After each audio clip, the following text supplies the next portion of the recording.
اعوذ باللہ من الشیطان الرجیم بسم اللہ الرحمن الرحیم الحمد للہ رب العالمین الصلاة والسلام علی اشرف الخلق محمد وآلہ الطیبین الطاہرین اللهم صل على محمد وآل محمد وعجل فرجہم۔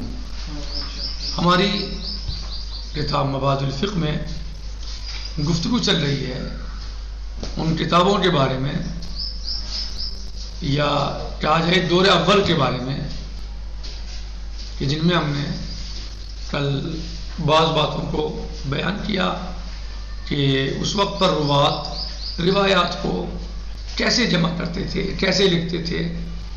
مثلا وہ کوئی مرتب نہیں ہوتی تھی، مبوب نہیں ہوتی تھی، بلکہ ایسا ہوتا تھا جیسے انسان اپنی پرسنل ڈائری میں کوئی پرسنل معلومات لکھتا ہے۔ یہ چیز سامنے آئی، ضرورت تھی، اس کو لکھ لیا، وہ آئی، اس کو لکھ لیا۔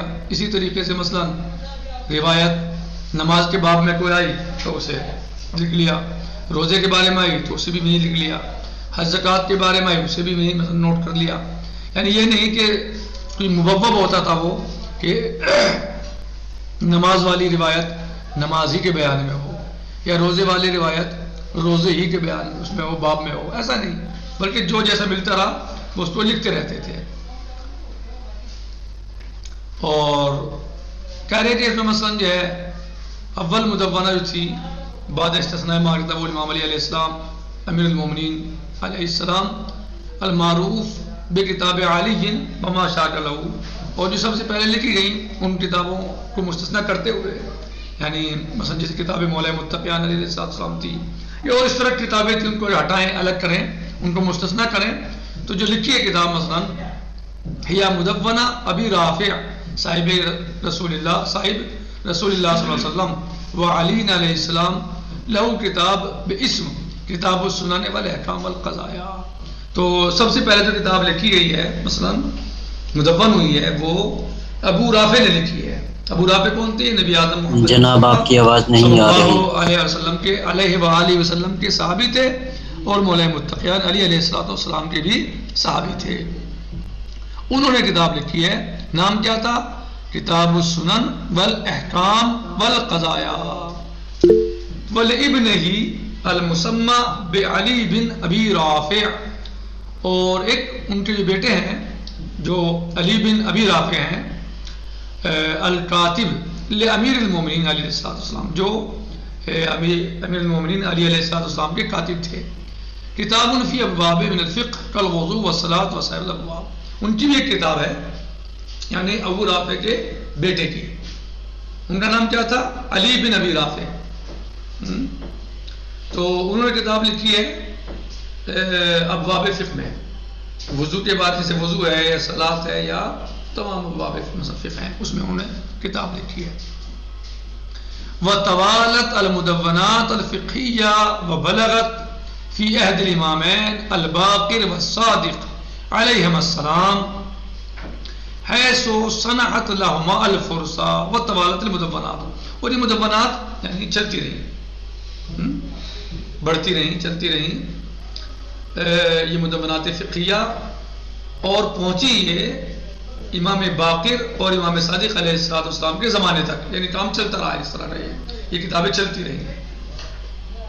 حیث صنعت لہما الفرصہ، ان دونوں اماموں کے لیے فرصت آئی، فرصت مہیا ہوئی احادیث اور روایات کو نقل کرنے کی، روایات اہل بیت علیہ السلام، روایت نبی اعظم صلی اللہ علیہ وآلہ وسلم کو نشر کرنے کی۔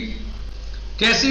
بے سبب ضعف السلطۃ الامویہ، بنی امیہ کی حکومت کے ضعف کی وجہ سے۔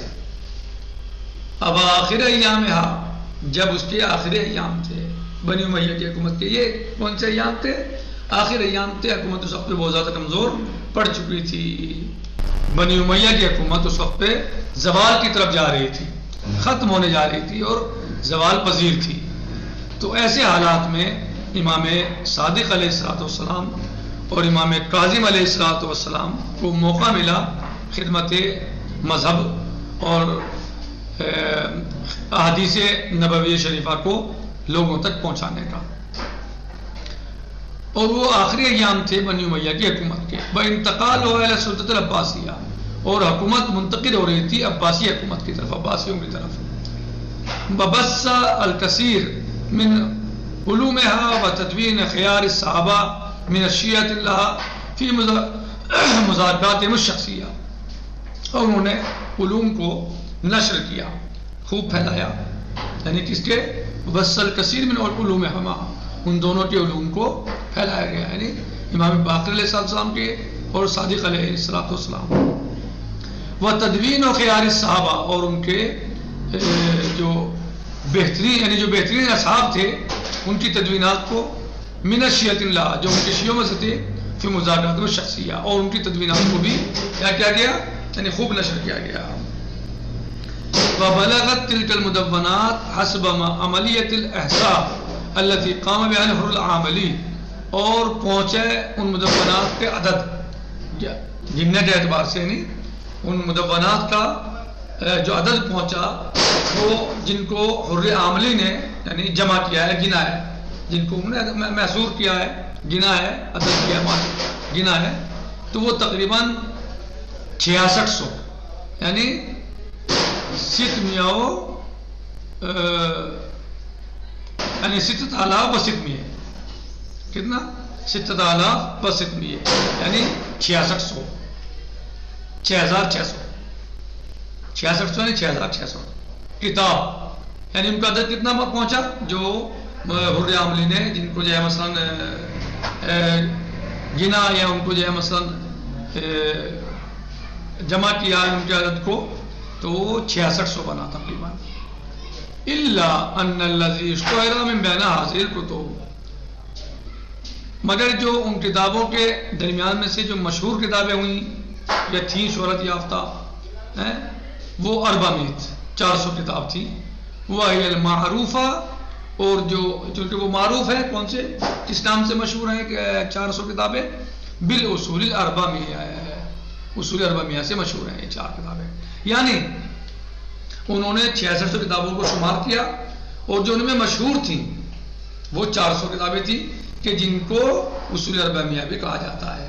یعنی اس زمانے میں کتابیں لکھی گئی ہیں، صحابہ ائمہ نے اماموں کے مثلا جو ہے وہ بیانات کو لکھا، احادیث کو جمع کیا وغیرہ وغیرہ. یعنی کتنی؟ 6600. اور مشہور کون کتنی ہے؟ 400، یعنی 400 کتابیں جو ان میں مشہور ہیں. التي نتجت منها بعد ذلك الكتب الاربع للمحدثین الثلاثہ، کہ جن کے نتیجے میں سامنے آئی کتب اربع. کتب اربع کون سی؟ محدثین ثلاثہ کے والی. محدثین ثلاثہ کون ہے بھائی؟ والے جس کے نتیجے میں کتب اربع میں سامنے آئی محدثین ثلاثہ کی. وکان المرکز العملی لمدرسة اہل بیت علیہ السلام تلك الفترة هي المدینة المنورة فهي العاصمة لعلومهم وروادها. بس مرکز علم اس زمانے میں مدرسہ اہل بیت علیہ السلام کے لیے مدینہ منورہ تھا. وہ اس زمانے میں علوم اہل بیت کے لیے کیا تھا؟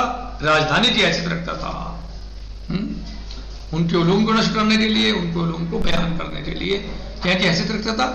راجدھانی. راجدھانی کیا ہوتی ہے؟ مرکز، ماں مرکزیت ہوتی ہے. تو گویا علوم علیہ محمد علیہ السلام کی نشر و اشاعت کے لیے گویا مدینہ اس زمانے میں مدینہ منورہ ایک مرکز اور راجدھانی کی حیثیت رکھتا تھا. عاصمہ یعنی راجدھانی. وفی هذه الاثناء انتقل الامام الصادق علیہ السلام الى الکوفہ، اور اسی وقت اس زمانے میں امام صادق علیہ السلام منتقل ہوئے کوفے کی طرف. المرکز العلمی الثانی، اوپر عملی دیا، علمی ہے یہ، صحیح ہے. مکان المرکز العلمی، عملی نہیں بلکہ علمی ہے، علمی لمدرسة اہل بیت. فی هذه الاثناء انتقل الامام الصادق علیہ السلام الى الکوفہ المرکز العلمی الثانی لمدرسة اہل بیت علیہ السلام. کہاں منتقل ہوئے امام علیہ السلام؟ مرکز ثانی کی طرف، وہ کیا تھا؟ کوفہ. کہ جو مدرسے ثانی تھے اہل بیت علیہ السلام کے لیے، ایام ابی العباس الصفا، کب ابی العباس الصفا کے زمانے میں منتقل ہوئے، وہ استمر کیا فترت سنتین، اور آپ علیہ السلام وہاں پر 2 سال رہے. کتنے زمانے رہے؟ فترہ نہیں زمانہ، 2 سال سنتین. واشتغل علیہ السلام فی نشر علومہ و افکار مدرستی، اور آپ علیہ السلام مشغول رہے اس زمانے میں اپنے علوم کو نشر کرنے میں اور اپنے مدرسے کی فکر کو نشر کرنے میں آپ مشغول رہے، یعنی مدرسے اہل بیت علیہ السلام کو نشر کرنے میں مشغول رہے. بھلے بہرحال وقت چونکہ تمام ہو گیا تو اسی پر اکتفا کرتے ہیں، انشاءاللہ باقی کل. والحمدللہ رب العالمین، والسلام علیکم ورحمۃ اللہ وبرکاتہ، فی امان اللہ، خدا حافظ.